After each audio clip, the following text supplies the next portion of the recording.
ये आकाशवाणी का ग्वालियर केंद्र है। प्रस्तुत है कोविड-19 जागरूकता पर आधारित हमारा ये विशेष कार्यक्रम मन में है विश्वास।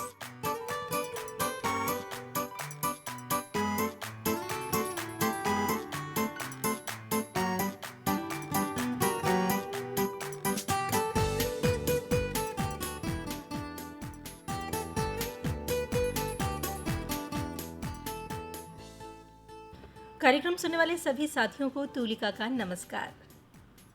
साथियों, कभी कभी आपको लगता होगा ना कि ये कोरोना काल कुछ लंबा हो गया।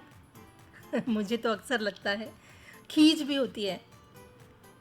मगर जब तसल्ली से सोचते हैं ना, तो लगता है कि कहीं ये हमारे भले के लिए तो नहीं। अच्छा, कभी आपने कोई रिले रेस देखी है? रेफरी की सीटी बजते ही स्प्रिंटर जो है वो थोड़ा पीछे को होता है और फिर दौड़ने का इशारा होते ही पूरे वेग से दौड़ता है। दौड़ने के ठीक पहले वो अपना पूरा शारीरिक और स्थैतिक बल समेटता है और फिर शुरुआत करता है। ये उसकी स्ट्रैटेजी है। ये स्ट्रैटेजी अधिकतम परफॉर्म करने की स्ट्रैटेजी है। बस समझिए, हम भी इसी स्थिति में हैं। अपनी कमजोरियों को सुधार कर हमें फिर से जीवन के संघर्ष में जुटना ही है और ये समय हमें अपने स्किल्स को सुधारने में लगाना है।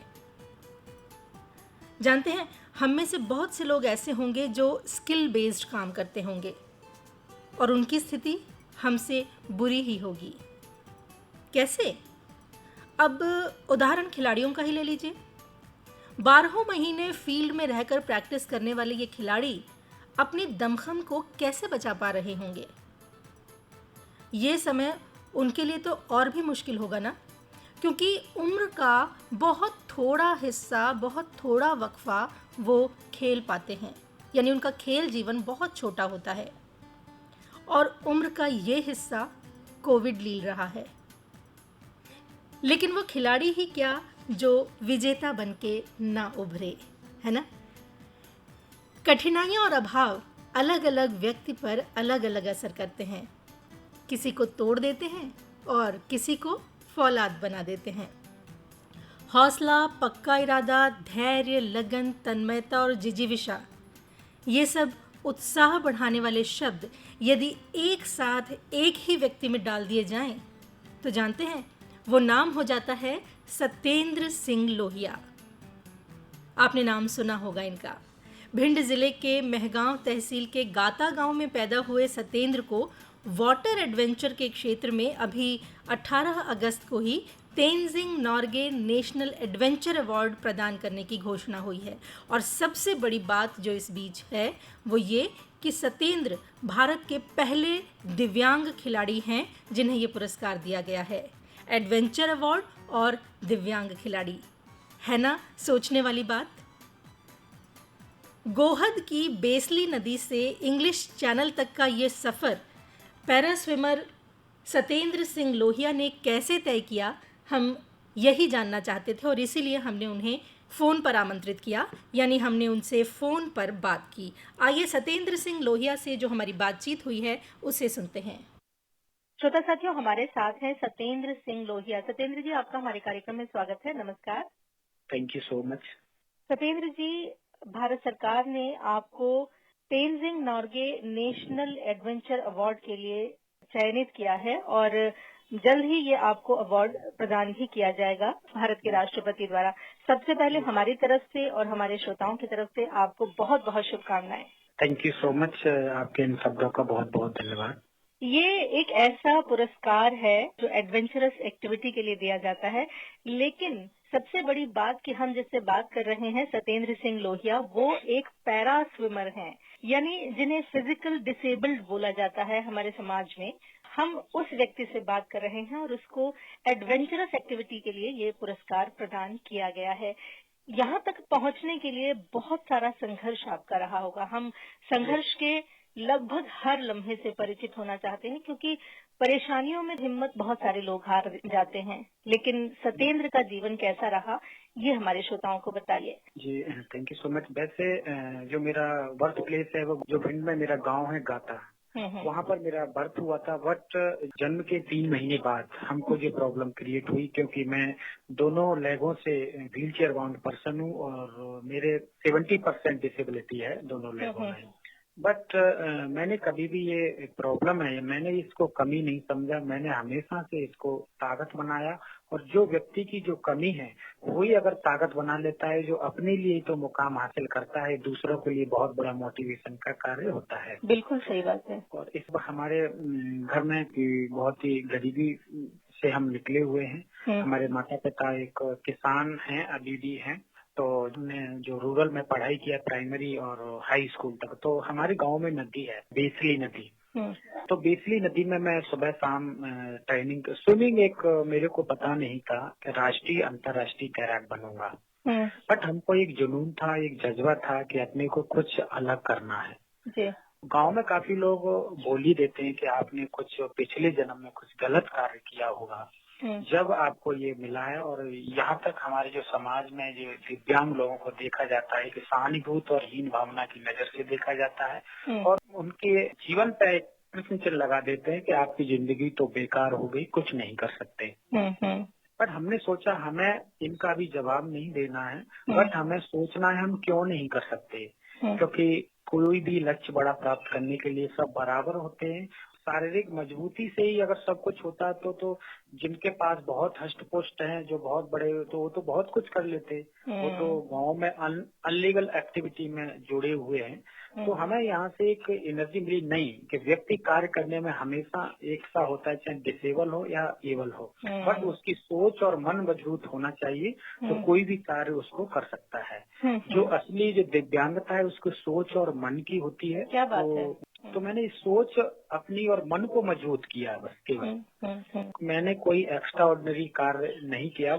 मैंने एक ही बात सोची कि मन और सोच मजबूत कर लेगा तो उसके सामने कितनी भी परिस्थिति क्यों ना आए, उन पर मंजिल को पा लेगा और वो कर जाएगा जो अपने लिए तो प्रेरणा का कार्य करेगा ही, जो अपने प्रदेश और देश के लिए और युवाओं के लिए बहुत बड़ा प्रेरणा का कार्य होगा।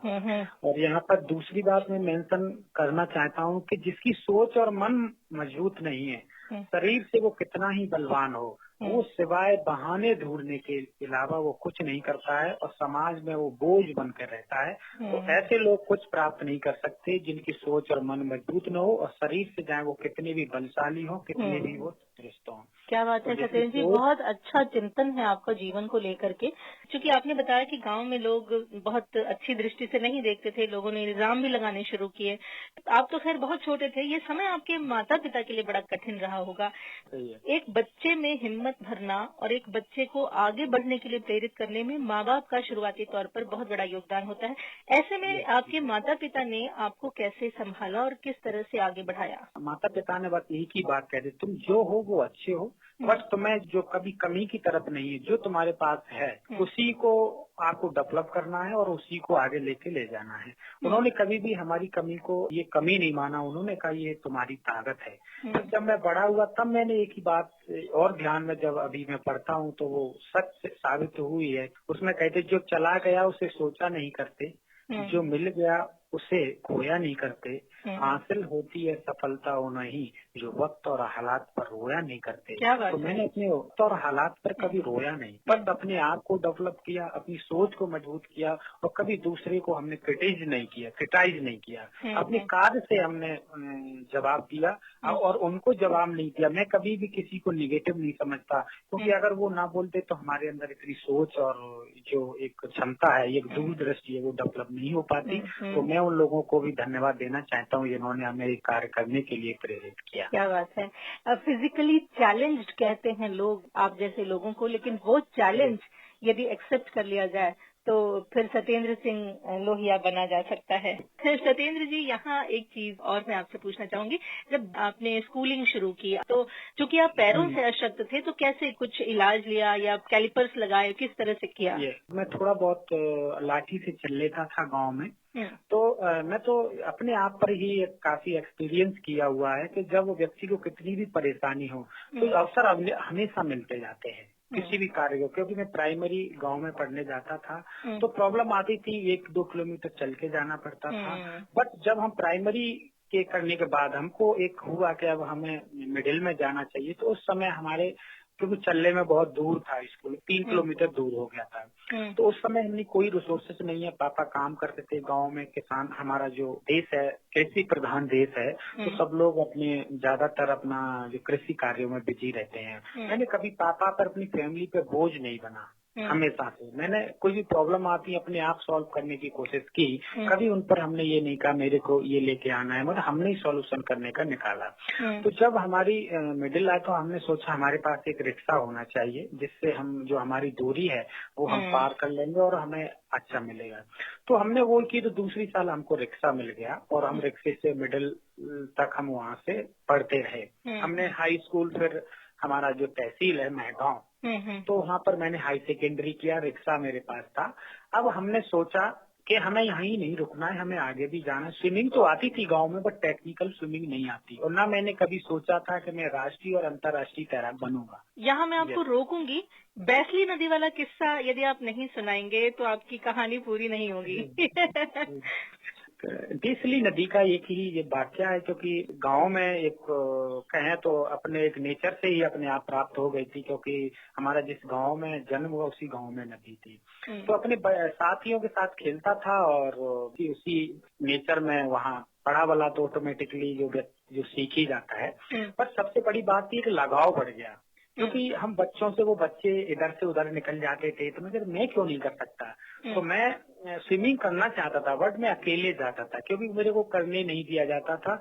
ऐसा नहीं है, सभी पॉजिटिव समझते थे, क्योंकि ये मेरे पैर का जो प्रॉब्लम था, बोलते कहीं ये इनको कभी ट्रेजेडी ना हो जाए, कोई दुर्घटना नहीं हो जाए, दुर्घटना ना हो जाए। तो मेरे अपने ऊपर विश्वास था, मैंने पहले भी बोला कि नहीं ये कर सकते हैं तो हम भी कर सकते हैं, जुनून था, इसमें डिफिकल्टी की कोई बात नहीं है। तो मैं चुपचाप नदी में जाता था, और वैसे क्योंकि घर वालों को पता पड़ेगा तो स्विमिंग क्यों गए, क्योंकि फिर हम ऐसे स्विमिंग करते थे हमारे बाल न भीग जाए बस, क्योंकि घर पे मालूम पड़ जाएगा। तो छुपके छुपके से मैं स्विमिंग सीख गया मैं जी। तो अब यहाँ एक जिद हो गई, 3-4 बार स्विमिंग करने लगा। घर वालों को बहुत लगा कि बहुत पानी में जाता है, तो काफी मैं एक जुनून आ गया, नहीं करना है। तो हम इस पार से उस पार पे जाने लगे। फिर मैंने बोला अरे अभी तो हम थोड़े थोड़े पानी में नहाते नहीं, उधर चलो। फिर वहां तक गए, तो एकदम उधर निकले तो अपने अंदर कॉन्फिडेंस आ गया, अरे ये कर सकते तो तुम नहीं कर सकते, तुम चल ही तो नहीं सकते, स्विमिंग तो कर सकते हैं अपन। तो एक अपने अंदर ऐसा कॉन्फिडेंस जागा। नदी अभी अगस्त सितंबर में बहुत ज्यादा आ जाती है, तो एक पुल है, तो पुल से ऊपर चढ़ जाती है वो, तो वहाँ यातायात बाधा हो जाता है। मेला लग जाता था जब यातायात बाधा हो जाता है। मैंने अब मेरे को जो बड़ी नदी आई है जो बरसात का है, उसमें बाढ़ में मेरे को तैरना है। चौड़ा पार्ट हो जाता होगा उसका, चौड़ा पार्ट हो जाता है, तो काफी बहुत ज्यादा पानी हो जाता। फिर मैंने बड़े में तैरा, फिर और कॉन्फिडेंस आया, अरे तुम तो ये भी पार कर लिया। तो फिर अपने अंदर कॉन्फिडेंस आता गया। फिर पढ़ाई की तरफ भी मैंने ध्यान दिया, मैंने एमए किया, और एमए के साथ एमएसडब्ल्यू भी किया हुआ है मैंने, कंप्यूटर भी किया। हायर एजुकेशन के लिए महगांव से ग्वालियर आना पड़ा आपको? मेरे को ग्वालियर आना पड़ा, इतने रिसोर्सेस नहीं थे, पापा के पास इतनी फाइनेंशियली इतने ज्यादा स्ट्रॉन्ग नहीं थे। तो हमारी जो कुछ लैंड थी उसको पापा ने सेल कर दिया। उन्होंने मेरे लिए सेल किया कि नहीं, सत्येंद्र को हमें आगे ले जाना है, और ये बच्चे में एक जुनून है कुछ करने का, तो ये आगे जरूर करेगा। उनको एक मेरे ऊपर बहुत ज्यादा ट्रस्ट था, अभी भी है। कितने भाई बहन हैं आप लोग? मैं 4 भाई हूँ और बहन नहीं है। फैमिली का बड़ा बेटा हूँ। आपसे छोटे हैं भाई सारे? मैं छोटे हैं, और एक मेरा छोटा भाई है, वो ग्वालियर एसपी ऑफिस में पोस्टेड है पुलिस में जी। और ये कभी प्राइवेट गाड़ी चलाता है, और अभी छोटा एक पढ़ाई कर रहा है। मैंने घर की भी रिस्पॉन्सिबिलिटी उठाई, क्योंकि पापा डेली बेसिस पे मेरे साथ काम करने लगे ग्वालियर आके। तो वाकया ऐसा हुआ, मैं काफी एक दिव्यांग है, बस मैं सोचता रहता कुछ करना है, ऐसी भटक रहा था मैं चौराहे पर क्या करना है। तो एक दिन ऐसे ही वो कैसे कहते हैं, जहाँ चाह होती है वो, जहाँ जिस व्यक्ति को पहुंचना होता है वो पहुंच के रहता है। तो मेरे को एक दिन मेरा दोस्त है, स्विमिंग करता था, वो मिला, मेरे साथ हाई स्कूल में पढ़ा था ग्वालियर में। तो बोला कि सत्येंद्र आप देवास सर स्विमिंग सिखाते हैं, वहाँ आ जाओ। वीके डबास? वीके डबास जी, प्रोफेसर डॉक्टर वीके डबास जी, LNUP में है जो। मैं अब तो रिटायर्ड हो गए वो। तो ऐसे करके मैंने कि वो आप तो बोला मैं लंदन घूम के आ गया, ऑस्ट्रेलिया घूम के आ गया। कैसे गए आप जर्मनी वगैरह? अरे डबास सर ले गए थे, उन्होंने स्विमिंग में मैं गया। बहुत अच्छा काम है, मैंने अभी मिलवाओ मेरे को, शाम को चलना है। फिर हम शाम को गए, धवास जी ने बोला आप स्विमिंग तो आती है आपको, मगर टेक्निकल आपको, क्योंकि इसमें यहाँ पर मैं बताना चाहता हूँ स्विमिंग 4 तरह की होती है। पहली फ्री स्टाइल स्विमिंग होती है, फिर बैक स्ट्रोक होता है, ब्रेस्ट होता है और बटर होता है, उसमें भी टेक्निकल स्विमिंग होती है। ये टाइमिंग के हिसाब से फिर स्विमिंग होती है। जी। तो हमको ट्रेनिंग दी, तो फर्स्ट नेशनल में 2009 में मैं ग्वालियर से कोलकाता के लिए गया, वहाँ मेरे को ब्रॉन्ज मेडल मिला। तो काफी ग्वालियर में काफी न्यूज पेपर्स में निकला, लोगों ने काफी कॉन्ग्रेचुलेशन किया, तो यार ये तो बहुत अच्छी बात है, हमारा पेपर में नाम आया है। तो एक मोटिवेट मिला, क्योंकि मैं समझता हूँ एक पौधे को जब डेली पानी देते तब वो बढ़ता है। इसी प्रकार से जब कोई भी टैलेंट को बढ़ाने के लिए उसको सम्मान दिया जाता है, उसको रिवॉर्ड दिया जाता है उसको, तो वो अपने आप ऑटोमेटिक उसमें मोटिवेशन आता है। तो ऐसे हमको लोगों से मोटिवेशन मिलता गया और खुद से मोटिवेशन मिलता गया, तो हम यहाँ तक पहुँच गए। तब कहीं जाकर हमने 7 नेशनल में 21 मेडल हासिल किए, और हमने 2017 में 33 किलोमीटर स्विमिंग 5 घंटे 42 मिनट में बॉम्बे में किया। फिर उसके बाद हम लंदन गए, अपनी रिले के माध्यम से इंग्लिश चैनल को पार किया, और साथ में रिले के माध्यम से कैटरीना चैनल जो यूएसए में लास्ट ईयर पार किया। और 2014 में मध्य प्रदेश का सर्वश्रेष्ठ हाईएस्ट स्पोर्ट अवार्ड मिला। इसके बाद इससे मैं excellence player of Madhya Pradesh घोषित हुआ, और आज मैं कमर्शियल सेल टैक्स में यहाँ इंदौर पर कार्य करता हूँ। ये इंग्लिश चैनल और कैटरीना चैनल आपने पार किया, ये दोनों समंदर के खेल हैं, एडवेंचर स्पोर्ट्स हैं। बेसली नदी से इंग्लिश चैनल तक ये लंबा सफर है। बहुत सारा समय ऐसा भी आया होगा जब सत्येंद्र निराश हुए होंगे, या किसी तरह के डिप्रेशन ने आपको घेरा होगा, बहुत सारी स्थितियां फेवरेबल नहीं रही होंगी। ऐसे में सत्येंद्र ने उन सारी कठिनाइयों को कैसे पार किया? देखो, एक ह्यूमन नेचर है, व्यक्ति के पास मोटिव भी होता है, डिमोटिव भी होता है, और अगर डिमोटिव नहीं होगा तो आगे बढ़ने की सीख कैसे मिलेगी। कुछ नेगेटिव भी होता है, तो मैं उसमें अच्छाई ढूंढने की बात सोचता हूँ। मैं बात क्या बताना चाहता हूँ, 2014 में मैंने एक बार न्यूज पढ़ा था कि एक फ्रांस में बिना हाथ बिना पैर के उसने इंग्लिश चैनल पार किया, सब ऐसे न्यूज में आया। तो मैंने सोचा, एकदम माइंड गया कि ये कर सकते हैं तो क्यों नहीं कर सकते, और हमारे प्रदेश से आज तक किसी ने नहीं किया। मेरे अंदर एक जोश, एक जुनून जागा कि नहीं करेंगे। और उस टाइम आप जानते हो कि इंग्लैंड जाने के लिए काफी खर्चा होता है, और वहाँ पर रहना, में 3 महीने ट्रेनिंग लिया, तो 20 लाख के समथिंग खर्चा होता है एक इंग्लिश चैनल के रिसोर्सेज जुटाने के लिए, और मेरे पास भी नहीं थे 20,000। तो मैंने सोचा कि कैसे करेंगे, तो मन में आया नहीं, कर लेंगे, बस आगे बढ़ो। और दैट टाइम मेरे को इंग्लिश भी नहीं आती थी। यहाँ पर लोग कहते कि इंग्लिश जरूरी है हर कार्य के करने के लिए। जरूरी है, जरूरी इसीलिए है क्योंकि हमें दूसरे का कल्चर कैसे पता पड़ेगा, वहाँ कम्युनिकेट करेंगे। अगर ये डिफाइन नहीं होता है, English only language, not define talent. English एक डिफाइन टैलेंट को नहीं करती है, ना कि वो एक भाषा है। वो सिर्फ भाषा है जो आप एक दूसरे से बोलने में व्यवहार करते हैं, लेकिन इंग्लिश आने से आपके टैलेंट पे कोई फर्क नहीं पड़ने वाला था। फर्क नहीं पड़ता।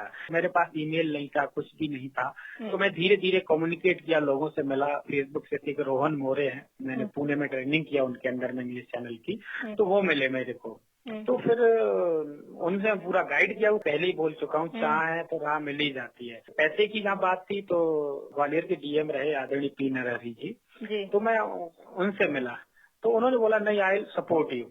तो वे आज तक भी सपोर्ट कर रहे हैं और मेरे को किया है। तो उन्होंने सारी व्यवस्थाएं जुड़ी। फिर मैंने 20 या 25 के समथिंग हमने एप्लीकेशन रेडी करी कि मेरे पास रिसोर्सेज नहीं है, कोई भी स्पॉन्सर करना चाहे मेरा ये कार्य में इसको आसान बनाए, और उस जो भी CSR कंपनी है। तो मैं डेली कोई ना कोई एप्लीकेशन भेजता रहता था, और अपनी ट्रेनिंग में लगा। मेरे पास कोई रिसोर्सेज नहीं, पैसा नहीं। तो फिर टाटा ट्रस्ट से मेरे को रिप्लाई आया। तो टाटा ट्रस्ट ने मेरे को पहली साल 6 लाख दिए, दूसरे साल 10 लाख दिए। मैं मेंशन भी करना चाहता हूँ, मैं थैंक यू भी बोलना चाहता हूँ टाटा ट्रस्ट को इस आकाशवाणी के माध्यम से, क्योंकि उन्होंने आज वो मेरे पीछे खड़े हुए, जिसके कारण से ये सब हो पाया। तो मैं कहता हूँ जहाँ चाह होती है और राह बनी जाती है। कैसे कहते मैं निकला तो था अकेला, लोग मिलते गए और कारवां बनता गया। सत्येंद्र जी, मध्य प्रदेश के आप पहले पैरा स्विमर हैं जिसको ये अवार्ड मिला है। देश के पहला स्विमर, देश के पहले पैरा प्लेयर हैं आप, जिसे ये अवार्ड मिला है। ये बहुत फख्र की बात है हमारे ग्वालियर के लिए भी, हमारे प्रदेश के लिए भी। यहाँ सत्येंद्र जी, आपसे एक सवाल पूछना चाहूंगी। नदी में तैरना, स्विमिंग पूल में तैरना और समंदर में तैरना, ये तीनों एकदम अलग अलग चीजें हैं। यस। समंदर में जब आप सबसे पहले उतरे रियल सिचुएशन में, तो किस तरह की समस्याएं थी, चाहे कटरीना चैनल पार करना हो या इंग्लिश चैनल पार करना हो, कैसी समस्याएं सामने आई? समस्या तो आती है और मेरे जीवन में समस्या आई। पहले फियर लगता है क्योंकि नदी में स्विमिंग करना एक थोड़ा सा दायरा होता है, उतना ही ज्यादा। फिर पूल में स्विमिंग करते 100 मीटर और 50 मीटर के जो इवेंट होते हैं उनमें करते। समुद्र की स्विमिंग सबसे बड़ी, एक समुद्र कहते हैं ना, वो तो समुद्र है, उसका पता ही नहीं है कहाँ कितना है। तो समुद्र की स्विमिंग बहुत डिफरेंट होती है, एक डेंजरस भी होती है क्योंकि उसमें पता नहीं कब क्या हो जाए, ये भी कुछ पता नहीं कौन सी मछली है क्या है। बट मैं कहता हूँ कि अच्छे कार्य के लिए निकले तो आपके साथ कभी दुर्घटना हो ही नहीं सकती। मेरे साथ एक विश्वास था। तो मैं पहली बार नेवी का एक चैंपियनशिप हुआ 5 किलोमीटर का बॉम्बे में। 2015 में मैं वहाँ गया तो 5 किलोमीटर मेरे को लगा बहुत बड़ा, हमने अचीवमेंट कर लिया। वो तुरंत में पता नहीं पड़ा, 5 किलोमीटर सुनने में बड़ा लग रहा था पर पता नहीं कब हम उसको पार कर लिए। तो कॉन्फिडेंस आया। 5 किलोमीटर स्विमिंग, महाराष्ट्र में ज्यादातर ये समुद्री ज्यादा प्रतियोगिताएं होती हैं, मैं उनसे जुड़ा रहा क्योंकि हमारे मध्य प्रदेश में कोई ऐसा समंदर है ही नहीं, ऐसा प्राकृतिक वो नहीं है। तो वहाँ जो सारी जो रिसोर्सेस हैं यहाँ उपलब्ध नहीं हो सकती है हमारे प्रदेश में। तो हमने अपनी दृष्टि को बढ़ाया कि नहीं, बॉम्बे में जाते हैं। तो फिर बॉम्बे में हमने 2 किलोमीटर पहले मालवान में किया तो एक कॉन्फिडेंस जागा। फिर हमने क्या नहीं स्विमिंग करते हैं, तो काफी मैं स्पोर्ट ऑफिस में भी गया तो उन्होंने बोला आप कर नहीं सकते हो, क्योंकि विश्वास जगाना बहुत बड़ी मुश्किल का काम होता है। विश्वास नहीं होता था। तो फिर मैंने 33 किलोमीटर, बस एक जुनून था, वो कर लिया। पता नहीं पड़ा मेरे को 5 घंटे 42 मिनट में, पूरी लगातार कंटिन्यू। मेरे डेट आज भी एग्जैक्ट याद है, 4 मई 2017 को मैंने किया था। तो फिर मैं लंदन गया पहली बार। तो पहली बार में मैं इंग्लिश चैनल नहीं कर पाया क्योंकि उधर बहुत ठंडा पानी रहता है। मेन जो है टेम्परेचर, वहाँ बॉडी को एक्लेमेटाइज करना पड़ता है। जो वहाँ डोवर है लंदन में और इंडिया के टेम्परेचर में बहुत ज्यादा डिफरेंट होता है। वहाँ 10 डिग्री रहता है, यहाँ उस टाइम 40 और 35 डिग्री टेम्परेचर रहता है। तो बॉडी को एक्लेमेटाइज करना, हम पहली बार वहाँ 5 मिनट की स्विमिंग नहीं कर पाए।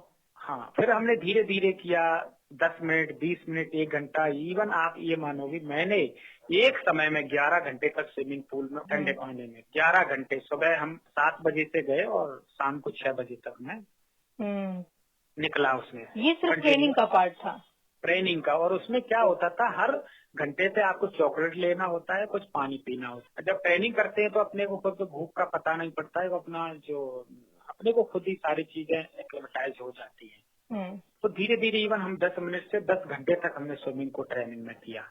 एक ऐसा सोचता था आज मैंने 10 मिनट किया तो कल 35 मिनट करूंगा, कल 40 मिनट करूंगा। धीरे धीरे टाइमिंग को बढ़ाया, अपने गोल्स बढ़ाते गए। हाँ। और गोल चाहे छोटा हो या बड़ा हो, हमेशा जब बनाओगे तो उसको अचीव करते हैं तो अपने को एक अलग ही पॉजिटिव एनर्जी मिलती है, अपने आप को ही खुशी मिलती है। इंग्लिश चैनल और कटरीना चैनल दो तो पार कर लिए हैं आपने। जिस तरह माउंटेनियरिंग में 7 समिट होता है, इसमें भी ओशन में भी 7 स्विमिंग चैलेंज होता है। और क्या क्या चीजें हैं जो आपको पार करनी है? अभी भी मैं नॉर्थ चैनल जो स्कॉटलैंड और आयरलैंड के बीच में है उसको जा रहा था अगस्त में। बट क्या हुआ, अभी कोविड-19 के वजह से सारी चीजें कैंसिल करनी पड़ी। मैं अभी नेक्स्ट ईयर जो 3 सितंबर को मैं जाऊंगा और उसको भी करूंगा। और फिर धीरे धीरे समय जितना आगे ले जाएगा वो सारी चीजें हम करते रहेंगे। लेकिन मैं मेंशन एक बात और करना चाहता हूँ। मैं 2014 से मैं ग्वालियर में पोस्टेड था जिला पंचायत में, तब से मैं नेशनल अवार्ड के लिए अप्लाई कर रहा था, जो लास्ट ईयर मेरे को बेस्ट स्पोर्ट पर्सन दिव्यांग का मिला 3 दिसंबर 2019 को वाइस प्रेसिडेंट जी के द्वारा। क्या बात है। तो मैं लास्ट 6 ईयर से अप्लाई कर रहा था, मेरा हो नहीं रहा था। लोग बोलते थे, मेरे साथी बोलते नहीं वहाँ पर तो सोर्स चाहिए, काफी वहाँ कॉन्टैक्ट चाहिए। मैंने नहीं, हमें हमारी कुछ एलिजिबिलिटी नहीं होगी, इस वजह से नहीं हो रहा है। क्या पता हमारा आवेदन ही लेट पहुंचता हो, क्या पता कुछ होगा। हर साल फाइल भरता था, मैंने कभी अपने आप को नेवर गिव अप शब्द नहीं एक्सेप्ट किया। लास्ट 6 ईयर से अप्लाई करता रहा और तब लास्ट ईयर मेरे को 3 दिसंबर को best sport person of the year मिला सोशल जस्टिस के द्वारा। और अभी जो अप्लाई किया मैंने नॉर्गे तेंजिंग साहित्यिक पुरस्कार, जो पहली बार में मेरा एक्सेप्ट हो गया। सरकार भी उन्हीं लोगों को पुरस्कार का मतलब ये होता है कि किसी से पुरस्कार दे के दूसरों में कितना प्रेरणा का कार्य किया जाता है। सत्येंद्र, हमने अखबारों में प्रधानमंत्री मोदी जी के साथ आपकी एक तस्वीर देखी। मतलब आपने पुरस्कार के लिए अप्लाई किया, आपको पता चला जबकि ये पुरस्कार आपको दिया जा रहा है, और प्रधानमंत्री मोदी जी के सामने पहुंचने तक इस बीच में दिल की हालत कैसी रही? दिल की हालत, हर खिलाड़ी हो कोई भी हो जो आगे बढ़ने की कोशिश करता है, हर खिलाड़ी का सपना होता है, टर्निंग टाइम में भी सोचता है कि अगर हम दूसरों से मोटिव होता है, ये प्रधानमंत्री से हमारे साथ के मिले हैं तो हम भी मेहनत करेंगे तो हम भी मिलने का मौका मिलेगा। खिलाड़ी तो छोड़, हर व्यक्ति का सपना होता है देश के प्रधान से मिलने का। जी। तो मेरा भी सपना था, तो इसीलिए मैंने कि मिलने को तो कोई भी किसी से मिल सकता है, अगर मेहनत करके अपने पिताजी से भी मिला जाए ना एक दिन, तो वो भी बहुत बड़ा सुकून मिलता है। कुछ चीज लेके जाओ तो वो मिलने की वो अनुभूति है, वो शब्दों में नहीं बयान कर सकते, उसको हम महसूस कर सकते हैं। जी। 2 साल से मैं अप्लाई कर रहा था मिलने के लिए भी, तो वो मिल नहीं पाए, और मैं प्रधानमंत्री जी, राष्ट्रपति जी के लिखता रहता था मिलना, टाइम दीजिए, मगर वो ऐसा वाकया हुआ कि लास्ट ईयर मेरे को नेशनल अवार्ड मिला और 3 और लोगों से मिलने का अपने आप ऑटोमेटिक हो गया। राष्ट्रपति जी ने भी मेरे को बुला लिया, उपराष्ट्रपति जी ने तो मेरे को ऑनर भी किया था, और प्रधानमंत्री जी ने भी मेरे को बुला लिया और 10 मिनट का टाइम दिया और मेरे लिए ट्वीट किया। ये मेरे लिए बहुत ही सम्मान की बात है, और मेरे लिए सम्मान की बात नहीं, मेरे प्रदेश के लिए बहुत बड़ी सम्मान की बात है। ये सम्मान उन पैरा दिव्यांग खिलाड़ियों के लिए भी बात है जिन लोगों पर कोई विश्वास नहीं करता है और जिन्हें लोग सहानुभूति की नजर से देखते हैं। हम कहते हैं ऐसे दिव्यांग पैरा खिलाड़ियों को सहानुभूति की जरूरत नहीं है, उन्हें समान अवसर और उन्हें सहारा और हौसला देने की जरूरत है। सत्येंद्र जी, न सिर्फ पैरा प्लेयर्स बल्कि जो दिव्यांग जन हैं समाज में और तमाम तरह के काम करते हैं, उनके प्रति भी हमें सम्मान की दृष्टि रखनी है। ये एक बहुत बड़ी चीज है। आप अपनी तरह के और खिलाड़ियों और समाज में जितने दिव्यांग जन हैं उनके लिए क्या कहना चाहेंगे? उनके लिए मैं एक ही मैसेज यहाँ से देना चाहता हूँ। वैसे तो बोलने को तो 1 घंटे बोलते रहो तो कोई नहीं, वो कहते कहते जिसकी तमन्ना सच्ची है उसको रास्ते मिल जाते हैं, जिसकी तमन्ना सच्ची नहीं है उसे बहाने मिल जाते हैं। ये युवा चाहे स्पोर्ट में हो या दूसरे फील्ड में, सब अचीव कर सकते हैं, बस लक्ष्य प्राप्त करने के लिए तमन्ना सच्ची होनी चाहिए। जब तमन्ना सच्ची होगी तो अंदर एक बहुत बड़ी डिसिप्लिन की सोच जगेगी और अपने लक्ष्य को प्राप्त कर लेंगे। अगर तमन्ना सच्ची नहीं रखेंगे तो आप बहाने अपने आप आ जाएंगे। तो अपनी तमन्ना को सच्ची रखना चाहिए, तो ये तमन्ना मैन होती है, डेडिकेशन। और तभी आप मेहनत भी कर पाएंगे उसके लिए। यस। क्योंकि आपने बताया कि आप बहुत गरीब परिवार से निकल के बाहर आए हैं, तो ऐसे में किस तरह से शरीर को ढालने का काम आपने किया? टाइम टू टाइम हमें मेडिटेशन जरूरी है कि मेडिटेशन हमको फोकस देता है, और हमें सुबह एक्सरसाइज, हम फिजिकल एक्टिविटी में रहते हैं तब तो करते ही। हम आज कोविड का 19 का जितना लास्ट 4-5 मंथ से जो रहा है जो काल, उसमें हम डेली योगा और मेडिटेशन किया है, क्योंकि मेडिटेशन और योगा हमारे अंदर इम्यूनिटी पावर बढ़ाने का कार्य करता है। जब हमारे अंदर इम्यूनिटी पावर होगी, जब हमारा शरीर स्वस्थ रहेगा तो हमारा मन स्वस्थ रहेगा, मन स्वस्थ रहेगा तो आगे बढ़ने के लिए हमारे अंदर नए नए विचार आएंगे। तो हमें पहले अपने शरीर को स्वस्थ रखना चाहिए। तो हमने अपने शरीर को स्वस्थ रखा, स्वस्थ रखने के साथ साथ हमने अपने खान पान पर ध्यान दिया, और हम डेली एक्टिविटी फिजिकली करते हैं तो हमारे अंदर ऑटोमेटिक पॉजिटिविटी आई। ट्रेनिंग के माध्यम से हमने सारी चीजें ये आसान बना ली, क्योंकि मेहनत का कोई शॉर्टकट नहीं होता, ना कोई शॉर्टकट होता। बिल्कुल। सत्येंद्र जी, मैं आपसे बात कर रही हूँ और बाकी जितने भी लोग आपको सुन रहे होंगे, हम में से किसी को ये लेश मात्र भी नहीं महसूस हुआ कि हम एक पैरा स्विमर से बात कर रहे हैं। आपकी आवाज में, आपके जज्बे में जितनी ईमानदारी और मेहनत और दृढ़ इच्छा शक्ति दिखाई दे रही है, हम उम्मीद करते हैं कि ये बनी रहेगी और भविष्य में जितने भी गोल्स आपने अपने लिए निर्धारित किए हैं उन सब को प्राप्त कर पाएंगे। बहुत बहुत धन्यवाद आपको हमें समय देने के लिए। बहुत बहुत धन्यवाद। शुभकामनाएं आपको। आप थे पैरा स्विमर सत्येंद्र सिंह लोहिया। कितनी अच्छी बात इन्होंने कही ना। मंजिल पाने को आपको या तो तमन्ना करनी है और या मेहनत से बचने के लिए बहाने बनाने हैं। ये आप पर निर्भर है कि आप किस चीज़ को चुनते हैं। श्रोताओ, जीवन एक यात्रा है। रो कर जिएंगे तो बहुत लंबी लगेगी, और हंस कर जिएंगे तो कब पूरी हो जाएगी पता भी नहीं चलेगा। तो हंसते रहिए, खुश रहिए। जीवन के जितने भी संघर्ष हैं उनको हंसते हंसते यदि हम जिएंगे तो हम सभी संघर्षों से पार पा लेंगे। तो इस समय भी संघर्ष का समय है। खुश रहिए, सकारात्मक रहिए, यथासंभव घर में रहिए। घर से बाहर निकलने पर मास्क और सोशल डिस्टेंसिंग, इन दोनों चीज़ों को बिल्कुल मत भूलिए। और अब कार्यक्रम समाप्त करने की अपनी दोस्त तुलिका को दीजिए इजाज़त। नमस्कार।